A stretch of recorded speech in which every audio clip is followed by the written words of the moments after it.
ಎಲ್ರಿಗೂ ನಮಸ್ಕಾರ. ನಾನು ನಿಮ್ಮ ಪ್ರೀತಿಯ ಮದನ್ ಪಟೇಲ್ ಮಾತಾಡ್ತಿದ್ದೇನೆ.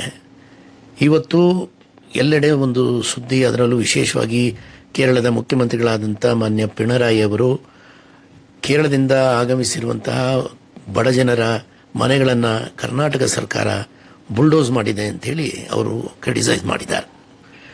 ಅಲ್ಲ ಸ್ವಾಮಿ ಪಿಣರಾಯಿ ಅವರೇ, ನೀವು ಸಮಾನತೆಯ ಆಧಾರದ, ಅದರಲ್ಲೂ ಸರ್ವರಿಗೂ ಸಮಬಾಳು ಸರ್ವರಿಗೂ ಸಮಪಾಲು ಅನ್ನೋ ಸಮಾನತೆಯ ಸಿದ್ಧಾಂತ ಇಟ್ಕೊಂಡಿರೋಂತಹ ಕಮ್ಯುನಿಸ್ಟ್ ಸರ್ಕಾರ ನೀವು ನಡೆಸ್ತಾ ಇದ್ದೀರಿ. ಆದರೆ ನೀವು ಅಲ್ಲಿನ ಬಡ ಜನರಿಗೆ ಉತ್ತಮವಾದಂಥ ವಸತಿ ಅಥವಾ ಉದ್ಯೋಗ ಕೊಟ್ಟಿದ್ದರೆ ಅವರೆಲ್ಲ ಬೇರೆ ಬೇರೆ ರಾಜ್ಯಗಳಿಗೆ ಯಾಕೆ ಅವರು ವಲಸೆ ಹೋಗ್ತಾರೆ?